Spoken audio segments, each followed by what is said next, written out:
Assalamualaikum warahmatullahi wabarakatuh. Alhamdulillahi ala ihsanih wa syukru lahu ala taufiqihi wa amtinanih wa asyhadu an la ilaha illallah wahdahu la syarika lahu ta'ziman li sya'nih wa asyhadu anna Muhammadan abduhu wa rasuluhu adda ila ridwanih. Allahumma salli alaihi wa ala alihi wa ashabihi wa ikhwanih. Ikhwan dan akhwat yang dirahmati Allah Subhanahu wa taala, pada kesempatan bahagia ini kita akan bahas tentang anawinus sa'adah, yaitu tanda-tanda kebahagiaan. Apa sih ciri-ciri orang yang bahagia ya? Kebahagiaan adalah suatu yang dikejar oleh setiap manusia ya. Mencari kebahagiaan ya di dunia ini, terlebih lagi kebahagiaan di akhirat. Dan masing-masing berusaha mencari kebahagiaan dengan cara yang dia tempuh ya. Kalau kita lihat kebanyakan manusia, mereka mengkaitkan kebahagiaan mereka dengan perkara dunia ya. Sebagaimana kita ketahui, sebagian orang mengejar-ngejar popularitas karena dia menyangka kalau dia populer dia akan bahagia. Sebagian lagi mengejar-ngejar jabatan, dia menyangka kalau dia menjadi pejabat tertinggi maka dia akan paling bahagia. Sebagian lagi mengejar harta karena dia menyangka bahwasanya harta adalah sumber kebahagiaan. Dan sebagian sibuk dengan hiburan ya, hiburan dengan tontonan, dengan berbagai macam hal hiburan baik yang haram maupun yang halal, karena menyangka bahwasanya dengan hiburan tersebut dia akan bahagia. Demikianlah kebanyakan manusia yang kita lihat di atas muka bumi ini, namun kenyataannya banyak di antara mereka yang akhirnya bahkan terjauhkan dari kebahagiaan. Kita lihat begitu banyak orang-orang kaya ternyata tidak bahagia. Justru mereka terjerumus dalam narkoba, keluarga mereka hancur, terjadi perselingkuhan, anak-anak nakal, dan berbagai macam permasalahan yang mereka hadapi. Ternyata kekayaan yang mereka miliki tersebut bukanlah sumber kebahagiaan, bahkan merupakan sumber kesengsaraan. Sumber kesengsaraan. Dan selalu saya ingatkan firman Allah Subhanahu wa taala, wala tu'jibuka amwaluhum wala auladuhum innama yuridullahu liyu'adzibahum biha fil hayatid dunya. Janganlah engkau terpedaya dengan harta mereka dan anak-anak mereka. Sungguhnya Allah ingin menyiksa mereka dengan harta mereka dan anak-anak mereka. Harta yang dianggap sebagai sumber kebahagiaan, anak-anak yang dianggap sebagai sumber kebahagiaan justru menjadi alat penyiksa mereka. Dan banyak orang kaya tersiksa dengan hartanya, tersiksa dengan kesulitan mencarinya, ketakutan untuk menjaganya, kekhawatiran untuk hilang hartanya, kekhawatiran dengan persaingan yang tiada henti-hentinya, waktu kurang tidur, kurang istirahat ya, karena terus mengikuti pergerakan bisnis yang tiada henti-hentinya, akhirnya dia pun tersiksa dengan hartanya. Waktu untuk kumpul dengan keluarga sedikit, waktu untuk berkhulwat dengan Allah apalagi hampir tidak ada ya. Kesenangan yang didapatkan tidak ada bandingannya dengan kesengsaraan yang selalu menghantuinya. Oleh karenanya banyak, saya katakan tadi, bukan harta membuat dia bahagia, malah membuat dia semakin sengsara. Harta yang seharusnya merupakan alat untuk bisa bahagia, malah menimpanya sebagai alat untuk menyengsarakan dia. Demikian juga kalau kita lihat orang yang menjadikan jabatan sebagai tujuan, kita lihatlah dalam dunia nyata, persaingan, permusuhan, bohong sana, bohong sini, ya. Kemudian hilang rasa malu terkadang, ya. Semuanya demi apa? Jabatan. Ya, kalau semuanya bukan karena Allah, maka hanyalah kesengsaraan. Oleh kalau saya dengar cerita sebagian mereka tidur sampai jam 2 malam, sampai jam 3 malam, terus tiada henti-hentinya. Sungguh kehidupan yang penat ya, kehidupan yang sulit. Meskipun dipenuhi dengan dihormati orang, meskipun dipenuhi dengan harta, tapi kalau seorang meraih jabatan tanpa diimbangi dengan iman kepada Allah, maka hanyalah kesengsaraan. Maka hanyalah apa? Kesengsaraan yang tiada henti-hentinya. Sana kemari, pertemuan sana, pertemuan sini, rapat tiada hentinya, persaingan, dan seterusnya, waktu terbuang-buang. Kalau bukan karena Allah, maka itu hanyalah sumber kesengsaraan. Demikian juga popularitas. Sebagian menyangka popularitas adalah sumber kebahagiaan. Tidak, popularitas itu membuat orang terkadang hidup dalam suatu sandiwara. Demi Allah saya ketemu sebagian orang, ya, kalau di luar dunia maya seakan-akan orang paling bahagia. Ternyata kenyataan hidupnya kesengsaraan, ribut, suami istri, permusuhan. Ya. Tapi kalau di luar tampil bersama seakan-akan rumah tangga yang paling bahagia. Ternyata hakikatnya penuh dengan apa? Kesengsaraan. Ya. Oleh karenanya, ya, kalau mau bahagia, tidak ada jalan lain kecuali bertakwa kepada Allah Subhanahu wa taala. Apapun posisi Anda, terkenal enggak terkenal, pejabat bukan pejabat, kaya atau miskin, ya. Siapapun orangnya, jika dia bertakwa kepada Allah, maka dia akan raih kebahagiaan. Allah Subhanahu wa taala berfirman, "Faman ittaqa wa aslaha fala khaufun 'alaihim wa lahum yahzanun." Siapa yang bertakwa dan berbuat kebajikan, berbuat perbaikan, fala khaufun 'alaihim wa lahum yahzanun. Maka tidak ada kekhawatiran bagi mereka dan tidak ada kesedihan bagi mereka. Allah berfirman, "Innal ladzina qalu rabbuna Allahu tsumma istaqamu fala khaufun 'alaihim wa lahum yahzanun." Sungguhnya orang yang berkata, kami beriman, kemudian mereka istiqamah, maka tidak ada ketakutan atas mereka dan tidak ada kesedihan yang mereka alami, ya. Tahir bin Ashur dalam tafsirnya Tahrir wa Tanwir menyebutkan ayat ini seperti ayat ini, fala khaufun 'alaihim wa lahum yahzanun, dalam Al-Qur'an banyak seperti ini. Sungguhnya orang beriman bertakwa, orang begini, fala khaufun 'alaihim wa lahum yahzanun. Sungguhnya tidak ada kekhawatiran bagi mereka dan tidak ada kesedihan bagi mereka. Ini ayat memang kalau mau dikatakan secara pas terkait dengan ketika seorang akan meninggal dunia. Seorang beriman kalau akan meninggal dunia, maka tidak ada ketakutan dan tidak ada kekhawatiran. Itu tidak ada ketakutan akan apa yang akan dihadapi, kekhawatiran karena dia akan diberi kenikmatan di alam berikutnya, dan tidak ada kesedihan terkait apa yang dia tinggalkan. Anak istrinya tidak perlu dia sedih. Semuanya sudah diurus oleh Allah Subhanahu wa taala. Sebagaimana firman Allah, "Innal ladzina qalu rabbuna Allahu tsumma istaqamu tatanazzalu 'alaihimul malaikatu alla takhafu wa la tahzanu wa abshiru bil jannati allati kuntum tu'adun." Sungguhnya orang yang berkata kami beriman, Rabb kami adalah Allah, kemudian mereka istiqamah, maka malaikat akan turun kepada mereka, berbondong malaikat turun kepada mereka. Yang berkata kepada malaikat berkata kepada mereka, "Allah takhafu wa la tahzanu." Janganlah kalian khawatir dan janganlah kalian bersedih. Wa abshiru bil jannati allati kuntum tu'adun. Bergembiralah dengan surga yang telah dijanjikan kepada kalian. Ini terjadi kapan? Sakaratul maut. Dan itu adalah kondisi yang paling berat dihadapi oleh seorang. Seorang saya kalau sedang sakit dia was-was, khawatir. Ketika ada musibah dia khawatir, apalagi musibah terbesar, musibah kematian. Maka dia khawatir apa yang dia hadapi. Kehidupan berikutnya, di kehidupan baru dia enggak tahu bagaimana nasibnya. Apakah dia akan bahagia atau dia akan sengsara. Kemudian dia juga mikir tentang anak, istrinya, keluarganya, usahanya yang dia tinggalkan. Di saat itu, kondisi yang sangat genting tersebut, maka Allah turunkan malaikat untuk memberikan ketenangan. Allah takhafu wa la tahzanu. Jangan kalian khawatir tentang masa depan kalian, karena surga di depan kalian. Dan jangan sedih dengan apa yang kalian tinggalkan. Ketika itu seorang mukmin akan rindu bertemu dengan Allah. Yang kata Nabi sallallahu alaihi wasallam, "Man ahabba liqa Allah, ahabballahu liqa'ahu." Siapa yang cinta ingin ketemu dengan Allah, Allah pun cinta ingin ketemu dengannya. Jadi ayat-ayat ini memang terkhususkan kepada kondisi sakaratul maut. Namun kata Tahir bin Ashur dalam kitabnya Tahrir wa Tanwir, ayat ini juga umum, mencakup dalam kehidupan dunia. Seorang kalau beriman dan bertakwa, dia akan mengalami kekhawatiran. Siapapun, Nabi pun mengalami kekhawatiran. Ada kesedihan, Nabi pun pernah menangis karena sedih. Tetapi kesimpulan kehidupannya, dia tidak khawatir. Kesimpulan kehidupannya, meskipun ada kesedihan, dia akan bisa menghadapinya. Tetap kebahagiaan akan hinggap dalam hatinya.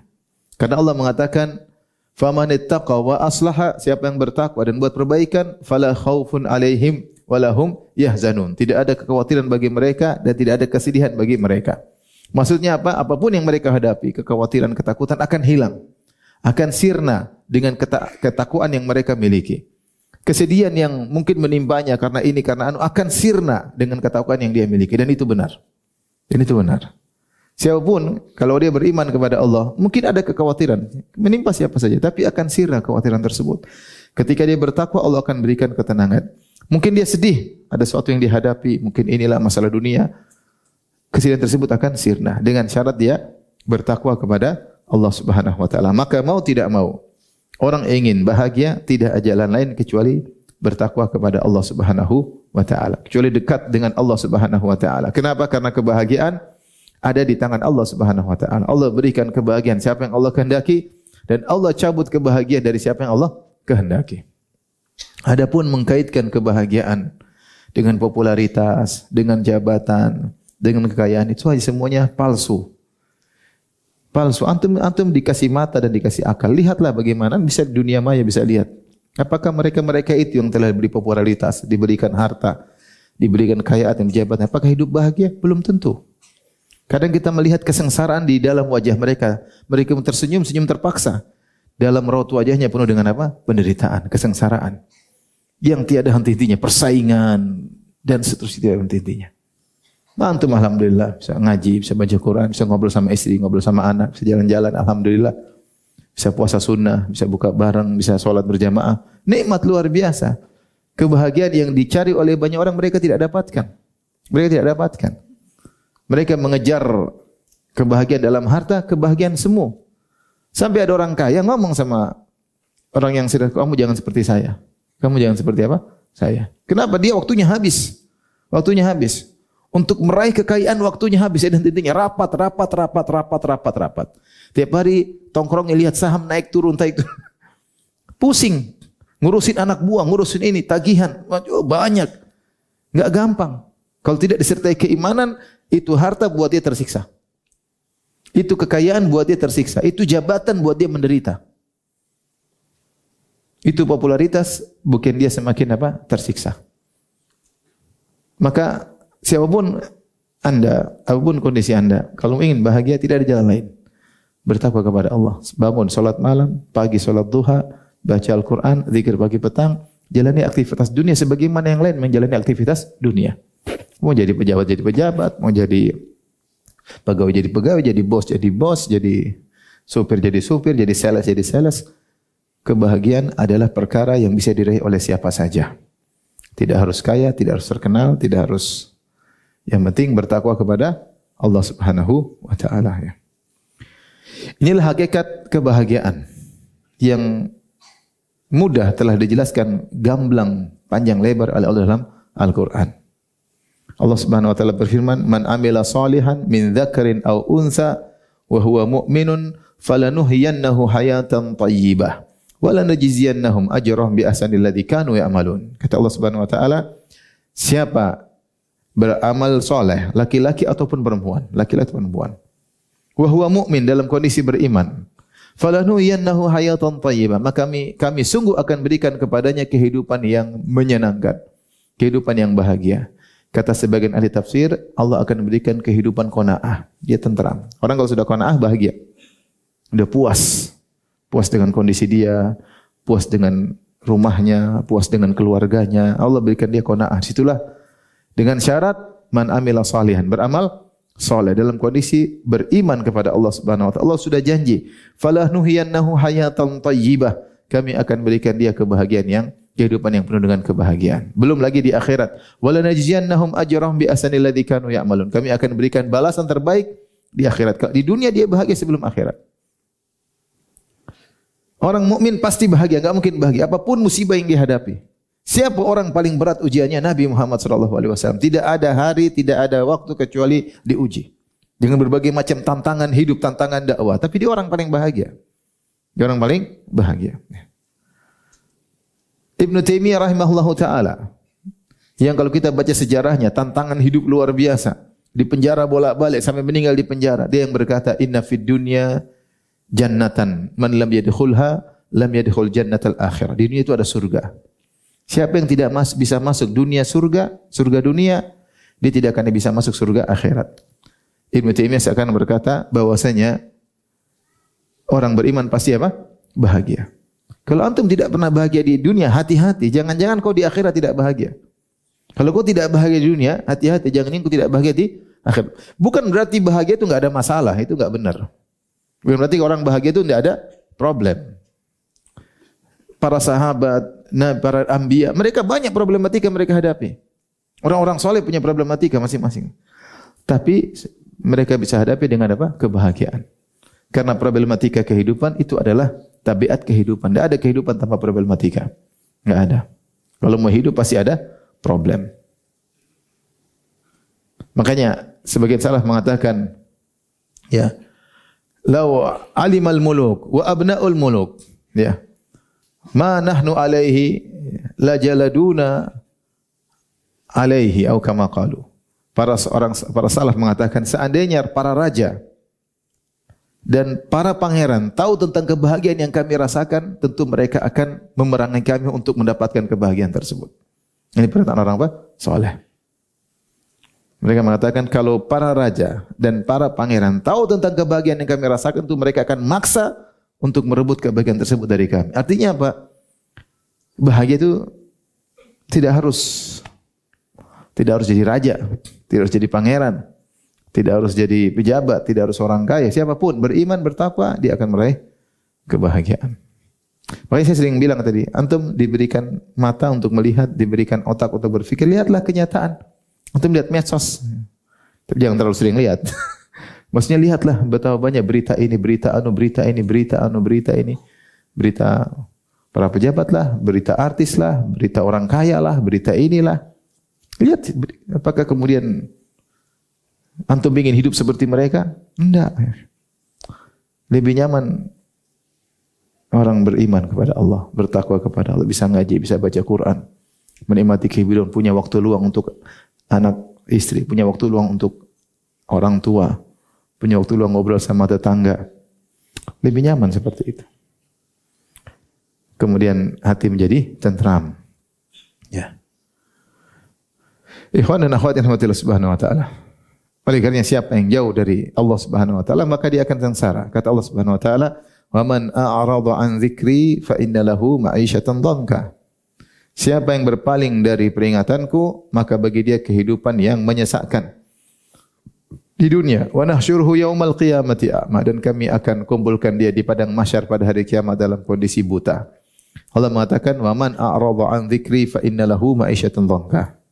Siapa yang berpaling dari peringatanku, bagi dia kehidupan yang menyesakkan. Ada yang mengatakan kehidupan di dunia yang menderita, bukan penderitaan ekonomi, enggak, tapi hatinya apa? Sesak. Ya. Ada yang mengatakan maksudnya di alam barzakh. Tapi intinya orang yang berpaling dari peringatan Allah, dia akan sengsara. Ya. Ibnul Qayyim punya kata-kata yang indah, dia mengatakan tidak mungkin kesedihan hilang dari hati seorang kecuali dengan ridho dengan keputusan Allah. Ya. Tidak mungkin. Tidak mungkin ada kegaringan dalam hati seorang kecuali dengan berkhulwat dengan Allah Subhanahu wa taala. Antum kalau lagi sedih, udah antum salat malam, baca doa, selesai. Antum menangis dalam salat malam tersebut, justru kesedihan antum hilang. Tapi kalau antum misalnya sedih, kemudian nonton ini, nonton anu, hilang cuma sesaat. Habis nonton, gelisah lagi. Yang memberikan kita kebahagiaan hanyalah siapa? Allah Subhanahu wa taala, ya. Ya.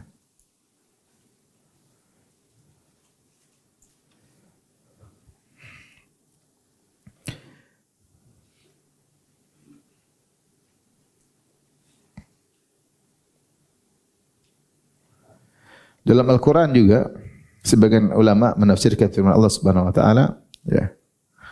Faman yuridillahu ayyahdiyahu yashrah sadral Islam. Siapa yang Allah ingin beri hidayah kepadanya, maka Allah akan mudahkan hatinya menerima Islam.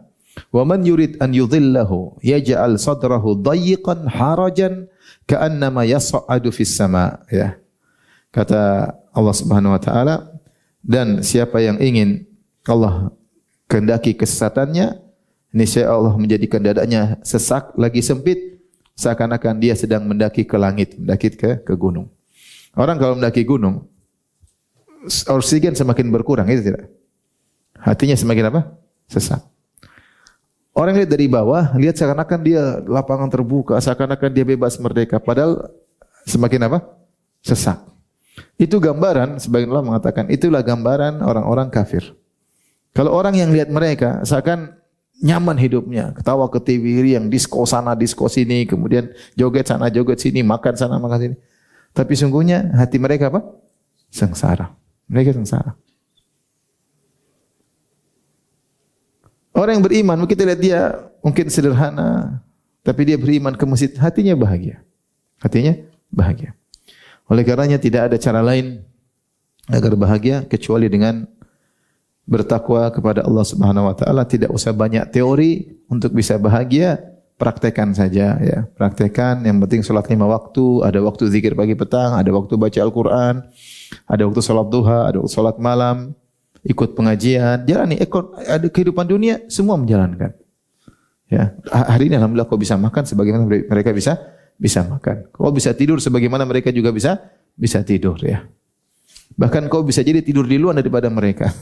Engkau sudah tidur, mereka masih rapat. Kau bangun segar, mereka masih pusing, urusan belum selesai. Laporan keuangan belum selesai. Apa enak hidup seperti itu? Enggak enak. Enggak enak. Ya. Di dunia saja enggak enak, apalagi di akhirat.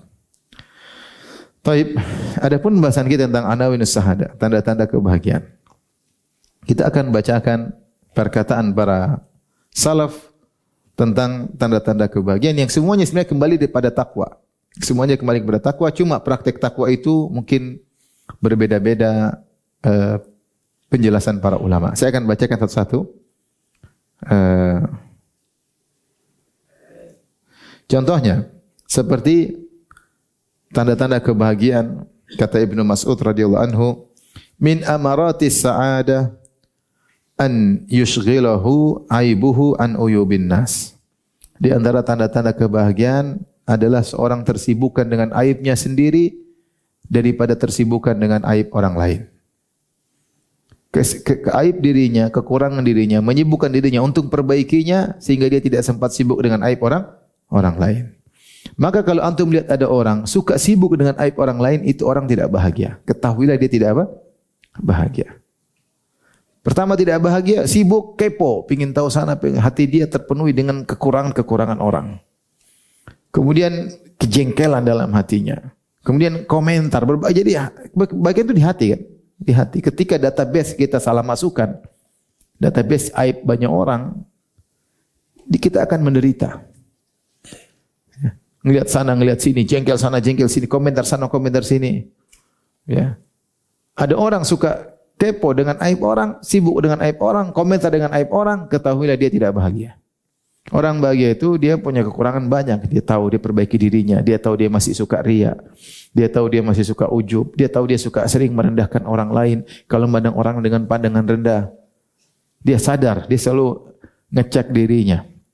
Dia tahu dia masih suka emosi, dia tahu dia kurang sabar, dia tahu dia masih terjebak dengan syahwatnya, sehingga dia sibuk memperbaiki diri. Itu orang yang bahagia, kata Ibnu Mas'ud radhiyallahu taala anhu. Ini contoh tanda kebahagiaan menurut Ibnu Mas'ud radhiyallahu anhu. Maka kita berkaca diri kita model yang mana nih?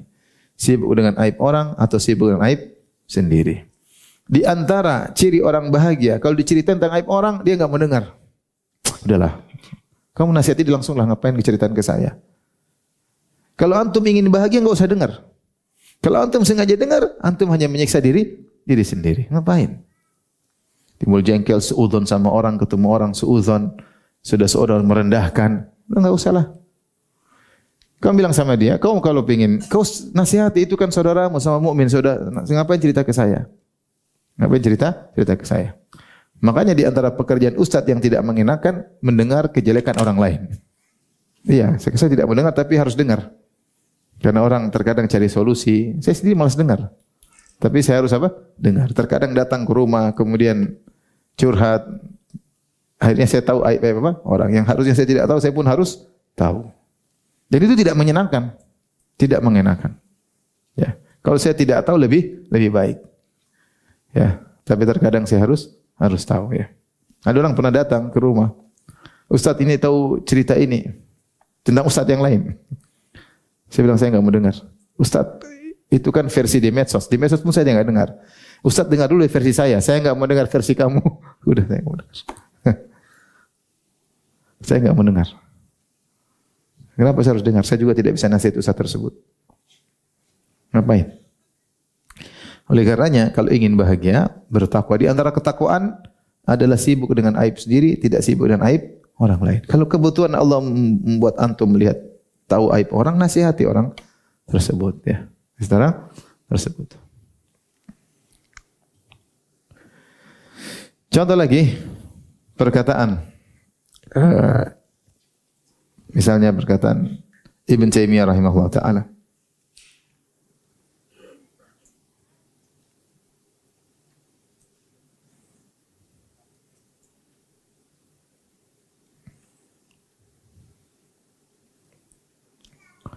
As-sa'id man taballahu alaihi min jahlihi wa dhulmihi wa illa fal insanu zalumun jahulun. Tafsir Ibnu Taimiyah rahimahullah, orang yang bahagia adalah orang yang Allah buat dia bertobat dari kebodohannya dan kezalimannya. Jika tidak, maka sungguhnya manusia adalah sering berbuat zalim dan sering berbuat kejahilan. Kejahilan maksudnya berbuat dosa. Maka beliau seakan-akan mengatakan bahwasanya namanya orang yang bahagia adalah orang yang bertobat kepada Allah Subhanahu wa taala. Kalau dia berbuat zalim, segera dia bertobat. Kita harus cek-cek diri kita. Kalau kita melakukan kemaksiatan yang merupakan kejahilan ya, karena semua pelaku maksiat itu orang jahil ya. Makanya Nabi Yusuf alaihissalam ketika berdoa dia berkata, wa illa tasrif anni kaidahunna asbu ilaihinna wa akum minal jahilin. Ya Allah, palingkanlah rayuan para wanita tersebut dariku. Jika engkau tidak memalingkan aku dari rayuan mereka, tentu aku akan condong kepada mereka, yaitu aku akan menyambut rayuan mereka. Wa akum minal jahilin, dan aku akan termasuk orang-orang jahil. Maksudnya aku akan terjerumus dalam apa? Dosa. Maka semua pelaku dosa adalah orang yang jahil. Meskipun ilmunya tinggi ya. Allah mengatakan innamat taubatu 'ala Allahi lil ladzina ya'maluna su'a bi jahalatin thumma yatubuna min qarib.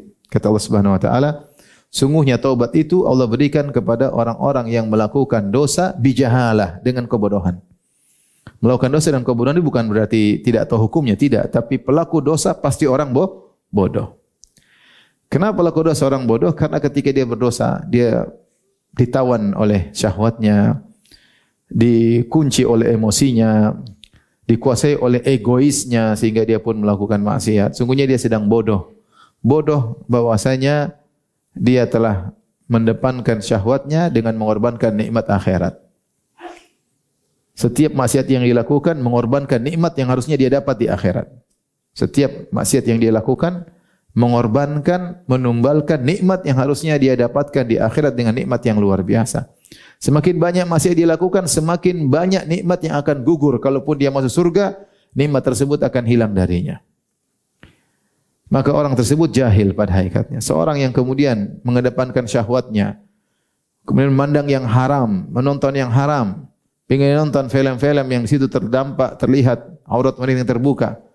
Karena asyiknya nonton film, ada kesenangan dia dapatkan, tapi itu dia telah mengorbankan kenikmatan surga yang seandainya dia masuk surga, dia akan dapat lebih daripada nikmat tersebut. Bayangkan seorang duduk nonton film 1 jam, maksiat. Seandainya dia tidak nonton, kemudian masuk surga, dia akan dapat nikmat luar biasa. Apalagi kalau dia masuk neraka, waliyadzubillah. Maksud saya, maka semua orang yang melakukan maksiat, sungguhnya dia orang apa? Jahil. Orang ingin bahagia, bertobat dari kezaliman yang dia lakukan, dari kejahilan yang dia lakukan, yaitu dari dosa-dosa yang dilakukan. Jadi Ibnu Taimiyah mengkaitkan namanya bahagia itu dengan bertobat. Coba tanyakan kepada orang-orang yang hijrah, yang dulu melakukan maksiat, kenapa mereka meninggalkan? Karena mereka setelah berhijrah mereka rasa apa? Bahagia. Orang yang melakukan maksiat gelisah, enggak enak, suudzon sama Allah Subhanahu wa taala, hidup dengan was-was, kekhawatiran. Tapi begitu bertobat kepada Allah Subhanahu wa taala, Allah akan berikan apa? Kebahagiaan. Maka Syekhul Islam Ibnu Taimiyah rahimahullah berkata, orang bahagia itu adalah orang yang bertobat dari kejahilannya, dari maksiat yang dilakukan dan dari kezalimannya. Ini juga isyarat seorang kalau ingin bahagia, kalau dia berbuat zalim sama orang, segera dia minta maaf. Jangan dia tunda-tunda. Karena kezaliman yang dia lakukan akan pengaruhi kebahagiaan hatinya.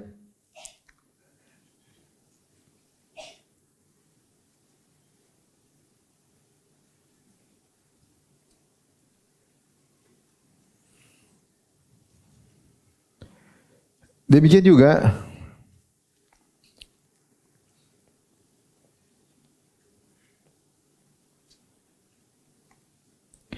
Ibnu Qayyim rahimahullahu taala ketika berbicara tentang kebahagiaan. Beliau berkata,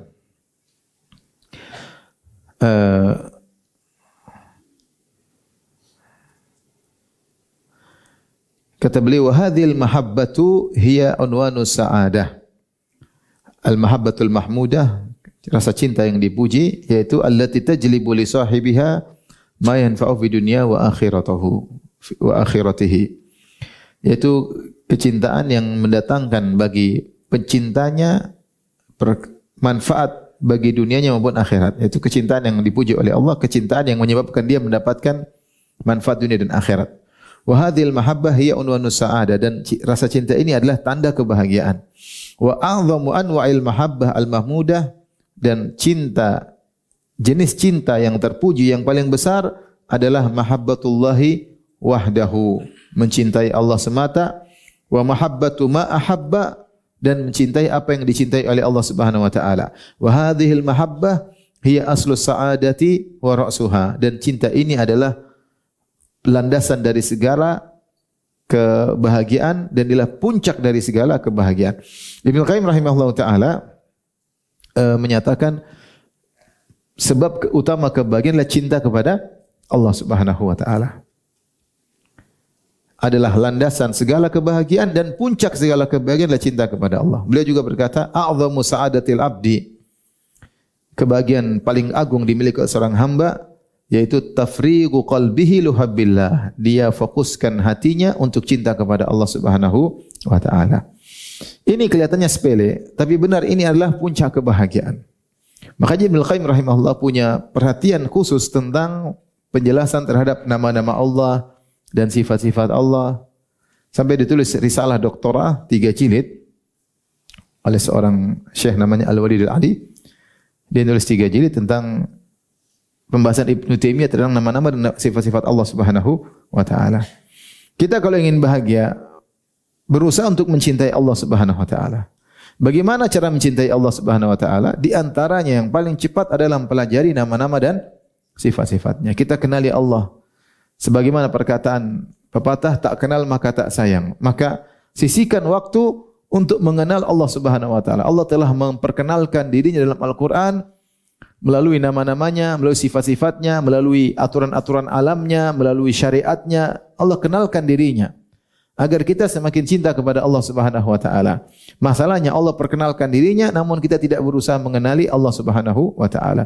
Hampir setiap lembar Al-Qur'an yang kita lewati pasti ada nama-nama Allah, pasti ada sifat-sifat Allah. Pelajari apa maksudnya nama-nama tersebut. Apa maksudnya sifat-sifat tersebut? Kenapa ayat ini Allah tutup dengan nama ini? Kenapa ayat ini Allah tutup dengan sifat ini? Itu sangat mempermudah kita mencintai Allah Subhanahu wa taala. Kita sering memikirkan tentang nama-nama sifat-sifat Allah membuat kita cinta kepada Allah Subhanahu wa taala. Disitulah puncak kebahagiaan. Puncak kebahagiaan adalah jika hatimu dipakai untuk memikirkan pencipta hati tersebut, pemilik hati tersebut, Allah Subhanahu wa taala. Dan puncak kesengsaraan jika hatimu semakin kosong dari sang pencipta hati. Orang selalu mikir dunia, lupa dengan mikir Allah, hatinya sengsara, hatinya kering. Orang yang selalu mikir Allah Subhanahu wa taala, mikir Allah Subhanahu wa taala, mikir sifat-sifatnya, mikir nama-nama, mikir syariatnya, mikir apa yang dicintai oleh Allah, mikir apa yang dilarang oleh Allah Subhanahu wa taala. Saya lakukan ini sesuai syariat atau tidak? Ini benar atau tidak? Allah ridha atau tidak? Maka itu orang bahagia. Kenapa? Karena hatinya selalu mengingat Allah Subhanahu wa taala. Maka ini perkataan Ibnu Qayyim rahimahullah taala butuh, kata Ibnu Qayyim, tafrigu qalbihi luhubbillah. Butuh hati ini difokuskan, dikosongkan untuk mencintai Allah Subhanahu wa taala. Kita belajar sifat-sifat Allah. Kemudian kita terapkan dalam kehidupan kita sehari-hari. Subhanallah, ada masalah yang kita peristiwa yang kita alami, kita renungkan subhanallah, ternyata Allah Maha baik, ternyata saya masih begini, ternyata Allah masih beginikan saya. Kita pikirkan dalam hari-hari kita ya. Bahwasanya Tuhan kita ini berikan nikmat kepada kita terlalu banyak. Ya, terlalu banyak. Sehingga ini membuat kita mencintai Allah Subhanahu wa taala. Dan saya rasa kalau seorang berusaha mencintai Allah, maka Allah akan memudahkan dia mencintai Allah Subhanahu wa taala. Karena dalam hadis qudsi kata Allah Subhanahu wa taala, idza taqarraba ilayya 'abdi shibran taqarrabtu ilaihi dhira'an. Jika hambaku berusaha mendekatkan dirinya kepadaku sejengkal, maka aku akan mendekat kepadanya dengan sehasta. Yaitu Allah lebih menyambut lagi. Lebih daripada usaha kita. Usaha kita mengenal Allah, Allah lebih mudah mengenalkan dirinya kepada kita. Cuma butuh waktu. Belajar, dengar kajian tentang nama-nama Allah, tentang sifat-sifat Allah. Ini cara mudah kita untuk cinta kepada Allah. Nah, kalau kita sudah cinta sama Allah, kita maksiat pun takut. Ya Allah, nanti kalau Allah tidak cinta sama saya bagaimana? Gara-gara hanya niat yang haram, gara-gara hanya mendahulukan emosi atau egoisme. Kalau saya ditinggal oleh Allah bagaimana? Kenyamanan yang Allah berikan, kalau Allah cabut bagaimana? Bagaimana sih rasanya kalau tidak disenangi oleh Allah Subhanahu wa taala? Takutnya cinta kita bertepuk sebelah tangan. Maka di antara kebahagiaan adalah fokus agar kita bisa cinta kepada Allah. Disitulah ketenteraman. Apapun masalah yang kita hadapi, kita akan tenang. Kenapa? Kita merasa Allah dekat dengan kita. Kapan kita merasa Allah dekat dengan kita, kita nyaman. Tenang aja, ada Allah. Tenang aja, ada masalah, tenang, ada Allah. Selalu demikian. Tapi kapan hati kita kosong, yang kita pikirkan dunia, enggak pernah mikir akhirat, enggak pernah mikir Allah Subhanahu wa taala, bagaimana mau bahagia? Maka ini kelihatannya sepele, namun kata Ibnu Qayyim, ini adalah aslus sa'adah, ya, ini adalah puncak dari kebahagiaan, adalah landasan kebahagiaan, wa ra'suha, landasan dan puncak kebahagiaan adalah hati cinta kepada Allah Subhanahu wa taala. Dan itu dengan belajar. Kita kalau belajar tentang tafsir, tentang ayat-ayat, subhanallah. Luar biasa ayat ini. Kenapa yang berbicara Rabbul Alamin? Tafsirnya sungguh menakjubkan. Kalau kita lihat para ahli tafsir membahas satu ayat, kita Masya Allah, kita kagum dengan Tuhan pencipta kita ini. Luar biasa ya. Bagaimana bisa begini? Kita belajar syariatnya, subhanallah, bagaimana syariat ini begitu profesional, begitu kokoh, begitu indah, begitu tahu tentang maslahat. Kenapa yang bikin tersyariat adalah siapa? Allah Subhanahu wa taala. Ini semua dengan ilmu. Belajar tentang nama-nama Allah, sifat-sifat Allah, syariat Allah, hukum-hukum Allah, membuat seorang semakin cinta kepada Allah Subhanahu wa taala.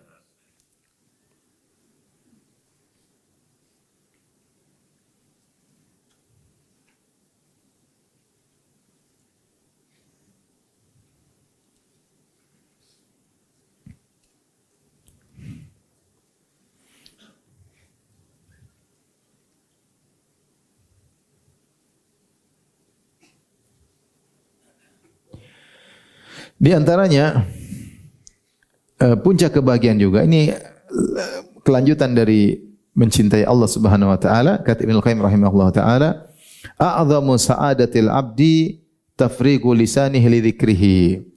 Di antara puncak kebahagiaan seorang hamba adalah memfokuskan lisannya untuk mengingat Allah, untuk berzikir kepada Allah Subhanahu wa taala. Beliau berkata juga, "Ajallul maqasidi ma'rifatullah." Di antara tujuan yang paling agung adalah mengenal Allah. Wa tana'umu bi dzikrihi, dan berlezat-lezat dengan berzikir kepada Allah. Maka mulai saat ini, ikhwan saya, nasihat diri saya pribadi, kita berusaha berzikir sambil dinikmati, bukan sekedar target 100, 200, 1000, enggak. Kita berusaha nikmati.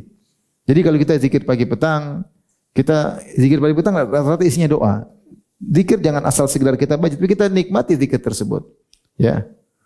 Allahumma fatirus samawati wal ardh, alimul ghaibi wasyahadah, rabb kulli syai'in wa malika, asyhadu an la ilaha illallah. Kita pahami maknanya.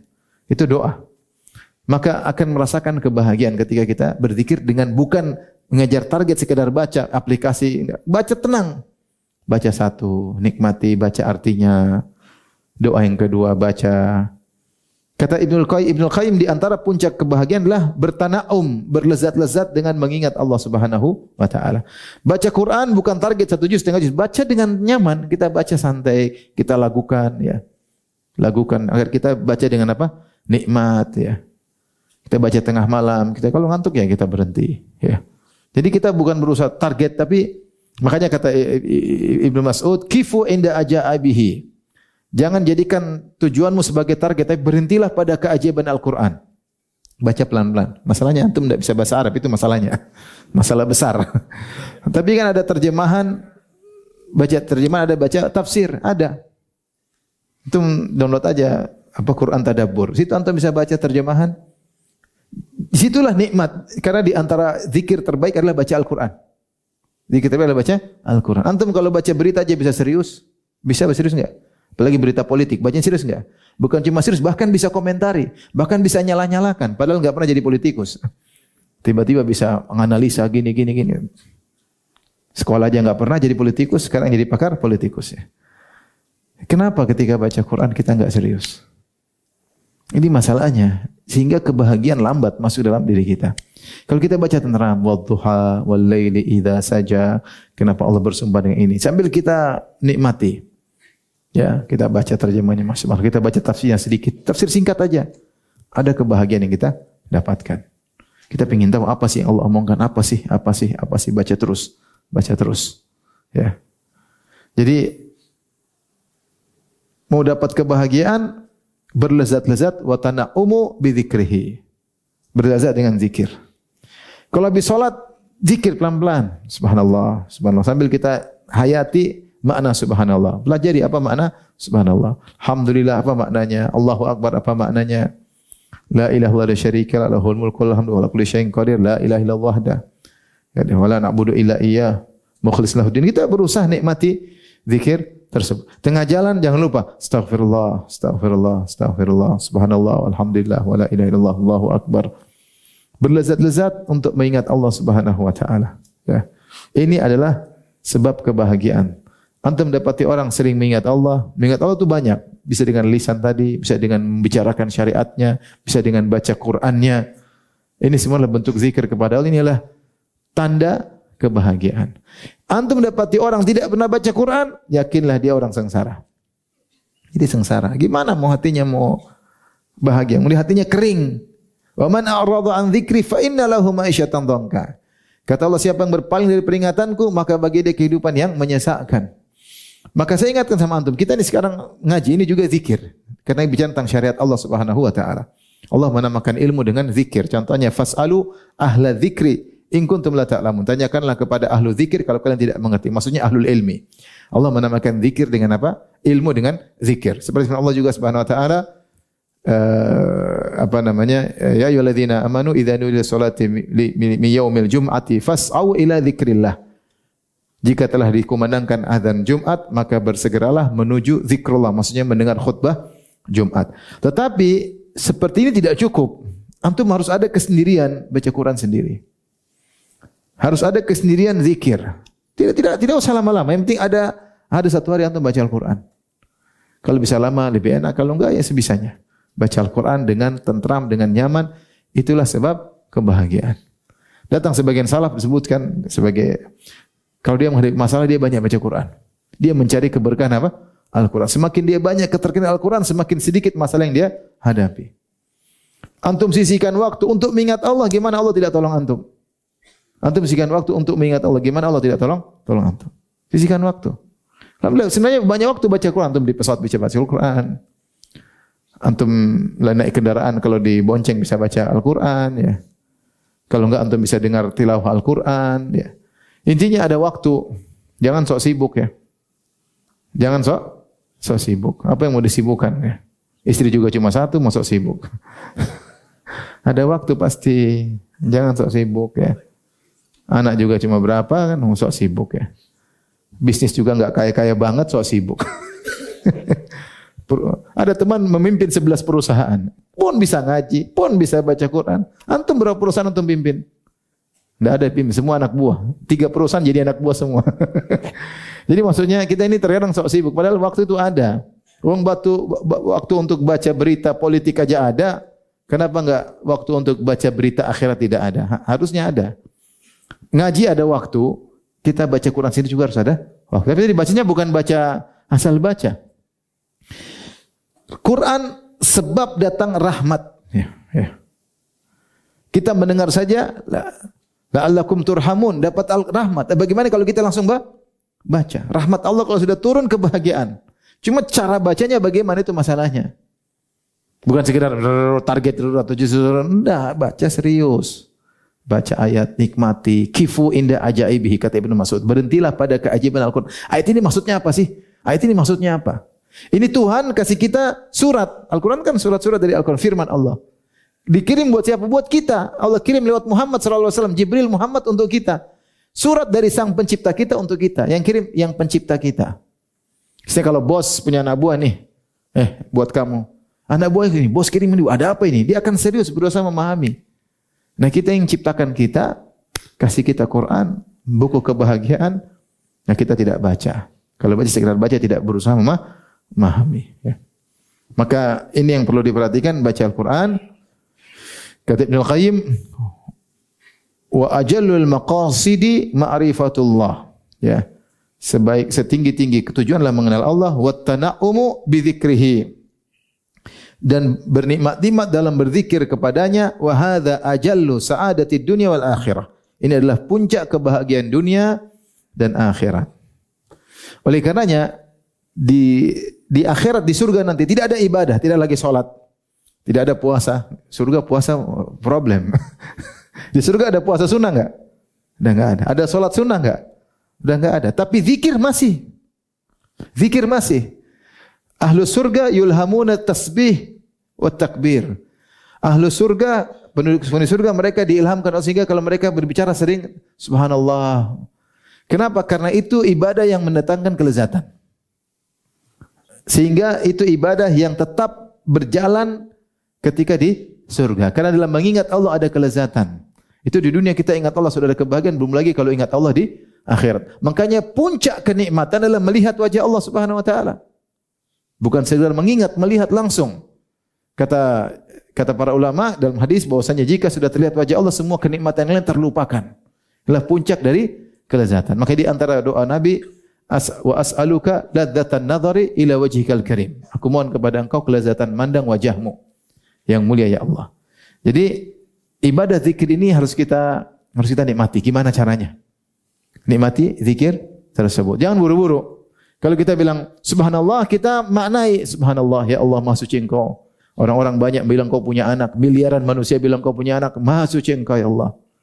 Orang-orang suudzon kepada engkau, ketika terkena musibah mereka menyangka engkau maha suci engkau Allah, tidak ada keputusan kecuali yang paling bijak dan terbaik. Kita hayati. Ya. Hayati. Subhanallah betapanya orang tidak suka dengan syariatmu ya Allah, sehingga syariatmu syariat yang termulia, yang paling benar, maha suci engkau Allah dari orang-orang yang meninggalkan syariat membuat syariat sendiri. Maha suci engkau ya Allah. Selalu kita hadirkan, itu ada kebahagiaan di situ. Gerakan hati untuk mengingat Allah Subhanahu wa taala, kata Ibnu Qayyim, adalah puncak kebahagiaan.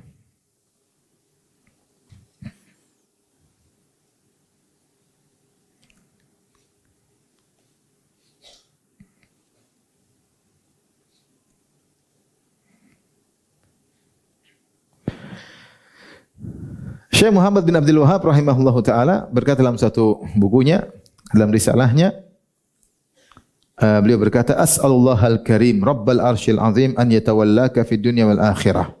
Aku mohon kepada Allah yang maha mulia, penguasa arsy yang maha agung, agar mengurusi engkau di dunia maupun di akhirat, yaitu mengurusi urusan di dunia maupun akhirat. Wa an yaj'alaka mubarakan aina ma kunta, dan Allah menjadikan engkau berkah dimanapun engkau berada. Wa an yaj'alaka mimman idza u'tiya syakara, dan agar Allah menjadikan engkau termasuk orang yang jika diberi nikmat bersyukur. Wa idza butubiliya sabara, kalau diuji bersabar.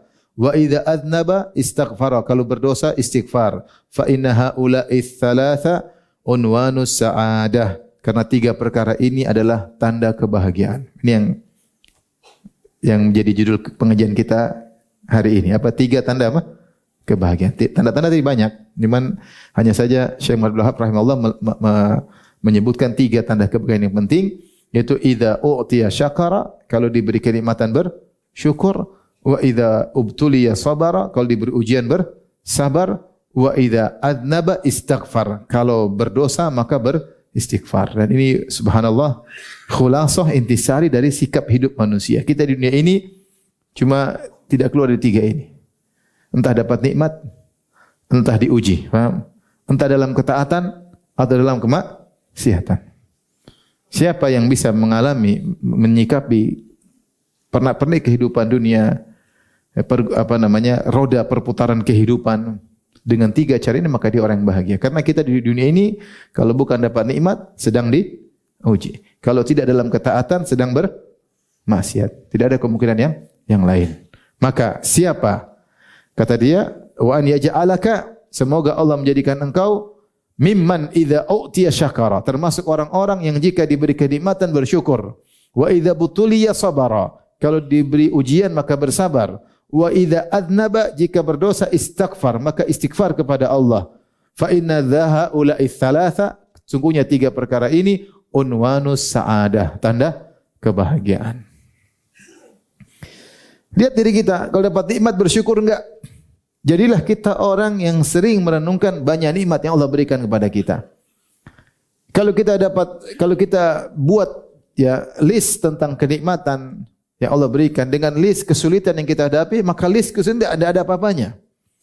Ada seorang mengeluh kepada gurunya, dia bilang saya diuji, gurunya bilang ini kertas, kok isi kenikmatan yang kau dapatkan apa aja dan isi kesulitan yang kau hadapi. Ternyata dia isi kesulitan paling ini 1, 2, 3, mungkin 5 sudah berhenti. Nikmat enggak ada berhentinya.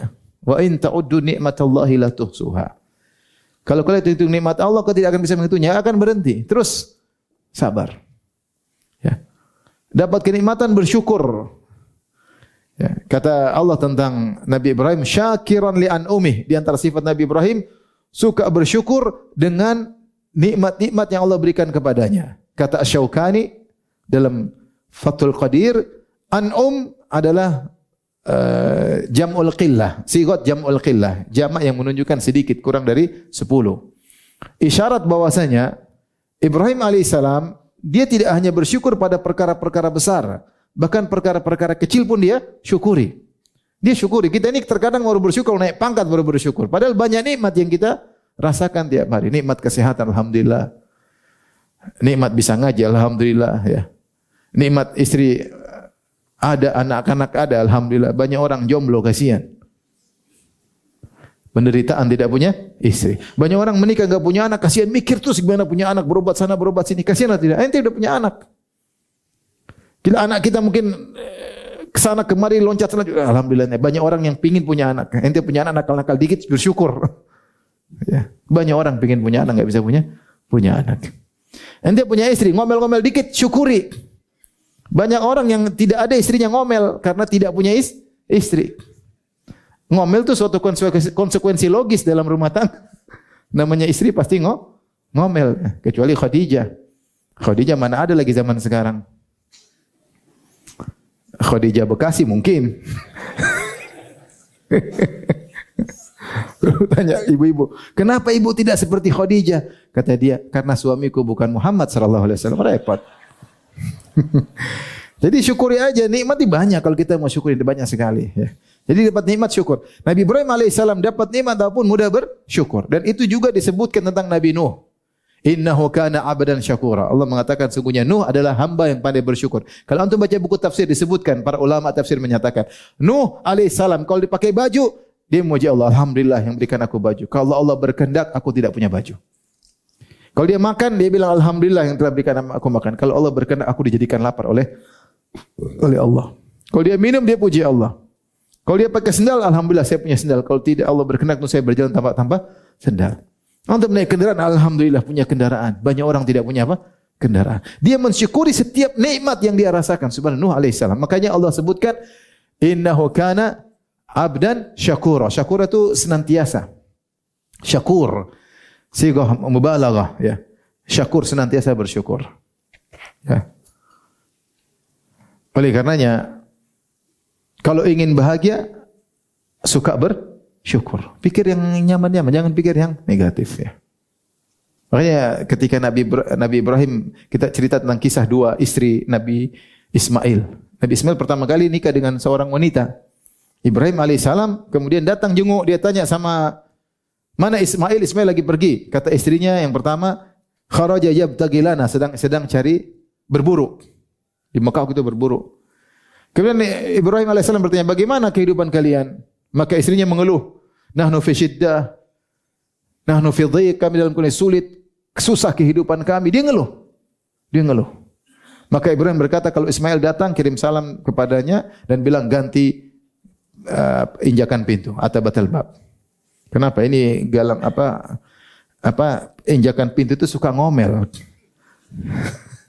Akhirnya Ismail datang cerita, oh ya tadi bapakku dia suruh saya cerai kamu. Ilhaqi bi ahlik, pulang ke rumah orang tuamu. Kemudian dia nikah lagi dengan seorang wanita yang pandai bersyukur. Kehidupan ekonomi tidak berubah. Ibrahim ketika nikah dengan istri yang pertama yang diceraikan dengan istri yang baru tidak ada perubahan ekonomi, sama aja. Tapi lihat bagaimana istri yang kedua yang baru ini, bukan istri kedua ya, ini maksud istri yang baru. Nabi istrinya memandang dengan pandangan positif. Ketika Ibrahim tanya, "Aina Ismail? Mana suamimu?" "Kharaja yabtaghi lana." Sedang berburu. Bagaimana kondisi kalian? Kami dalam kondisi nyaman, tenteram. Subhanallah. Ketika Ismail datang, tadi siapa datang? Kata istrinya, tadi ada laki-laki, Masya Allah, penampilannya bagus. Dia puji. Sementara yang pertama tadi ada orang tua. Yang istri kedua, cara menilai sesuatu itu nilai positif. Ibrahim bilang, kalau datang Ismail bilang, sabit atabata babik. Kalau datang Ismail bilang, salam dariku. Dan bilang, suruh pertahankan pijakan apa? Kaki. Akhirnya dipertahankan. Istri yang berkah inilah kemudian muncul Nabi Muhammad SAW dari istri ini yang penuh dengan apa? Keberkahan. Jadi kalau orang bersyukur dia akan bahagia. Sebenarnya cara pandang aja dalam permasalahan. Kalau antum cara pandang yang negatif pasti antum jengkel terus. Tapi kalau dari sisi positif, ya itulah keindahan itu nampak setelah kau tahu ada keburukan ya. Jadi sisi positifnya dilihat. Maka kita akan menjadi orang yang bersyukur. Kemudian kalau diuji bersabar. Nah kita diuji oleh Allah Subhanahu wa taala, alhamdulillah. Berarti Allah mengurangi dosa-dosa kita. Kalau kita bersabar berarti diangkat derajatnya. Kalau kita bersabar, ini Allah kasih ujian untuk menghindarkan kita dari musibah yang lebih besar. Inna ma'al usri yusra. Kalau kita terkena musibah misalnya tabrakan, alhamdulillah, mobil rusak, anak selamat, alhamdulillah. Kalaupun ada yang meninggal, alhamdulillah tidak semua meninggal. Selalu berpikir apa? Positif. Ya. Selalu berpikir apa? Positif. Kata Ibnul Qayyim, kalau kau tidak mampu berpikir, ingatlah kisah Nabi Khidir yang membunuh anak kecil. Ketika Musa alaihissalam bertanya tentang anak kecil kenapa yang dibunuh oleh Nabi Khidir, kata Nabi, wa ammal gulamu fakana abawahu mu'minaini fakhashina an yurhiqahuma tughyanan wa kufra. Fa'aradna ayyubdilahuma rabbuhuma khairan minhu zakatan wa aqraba ruhma.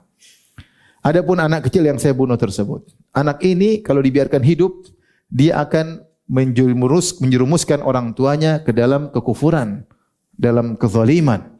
Maka kami ingin Allah mengganti dia dengan anak yang baik, yang lebih rahmat kepada orang tuanya. Akhirnya ternyata di balik wafatnya anak itu ada hikmahnya. Seandainya anak ini hidup, dia menjadi anak nakal dan akan membuat orang tuanya terjerumus dalam kemaksiatan dan kekufuran. Kata Ibnul Qayyim, kalau kau tidak bisa paham tentang suatu keputusan Allah, ingat kisah ini. Orang tuanya mungkin tidak paham kenapa anak saya mati, dia tidak paham. Ternyata anaknya kalau hidup bikin apa? Masalah. Mereka semakin jauh dari Allah Subhanahu wa taala. Mau saya pun menimba kita kelihatannya suatu keindahan diambil oleh Allah, yakinlah di balik itu pasti ada kebaikan. Anak kita misalnya, kita tidak pingin, tapi seandainya ada anak meninggal, berat sekali, siapa yang kuat? Kita bilang alhamdulillah dia meninggal, belum ada dosanya, paham? Kalau dia besar enggak tahu kehidupan ke depan, internet kayak apa, ya medsos kayak apa, drama Korea kayak apa, film India kayak apa, musik-musik, homoseksual kayak apa, kebohongan di mana-mana. Dihadapi masa itu, apakah dia kuat bertahan? Belum tentu. Meninggal masih kecil, ya adalah Allah ingin selamat dari dosa-dosa. Kalau meninggal masih kecil, akan menjadi faratan, menjadi pemberi syafaat bagi orang tuanya pada hari kiamat. Maksudnya kita berpikir positif. Kita tidak ingin anak kita meninggal, enggak ada. Siapa yang ingin anak meninggal? Tapi kalau kita berpikir positif, di balik segala musibah pasti ada hikmah. Terkadang Allah bukakan hikmah tersebut, terkadang kita tidak tahu. Dan yang terakhir tanda kebahagiaan, kalau berdosa segera istighfar, jangan tunda-tunda. Segera berdosa, astagfirullah, jangan Akhadhatul izzah, kalau ditegur kita malah angkuh. Kalau kita salah istri bilang istighfar Abi, astagfirullah ya. Gara-gara kamu saya berdosa. Jangan, udah kita istighfar. Ini semua karena kesalahan kita. Karena kesalahan kita. Ada orang tegur kita astagfirullah. Jangan kita sombong malah. Kamu yang salah. Ada orang bilang, ya akhi, istighfar. Ente yang istighfar bukan saya. Gitu. Suruh-suruh saya. Itu sombong namanya, Pak. Ditegur, diambil apa? Ditimpa dengan kesombongan. Istighfar ya akhi, ente yang istighfar. Malah marah ya. Ya. Jangan emosi, tambah emosi. Emosi aja. Jadi orang bahagia kalau kita nggak mungkin nggak berdosa. Siapa sih kita nggak? Pasti kita berdosa. Siapapun orangnya. Siapapun kita pasti berdosa. Pasti ada pandangan yang salah kita lihat. Pendengaran yang salah kita dengar, lisan tidak bisa kita kontrol, ucapan kata-kata yang tidak kita pikirkan terlebih dahulu, hati tidak bisa kita kontrol, tahu-tahu kita riya, tahu-tahu kita ujub, tahu-tahu kita sombong, dosa kita banyak. Terkadang di luar kontrol, terkadang di bawah kontrol kita. Memang kita ingin berdosa. Oleh karenanya kalau seorang berdosa, segera istighfar. Kapan kita mudah beristighfar, mudah bertobat kepada Allah, sungguhnya kita termasuk orang yang bahagia. Demikian saja, ikhwan dan akhwat, kajian kita tentang tanda-tanda kebahagiaan. Bukan cuma 3 ya, tapi disebut tadi beberapa tanda.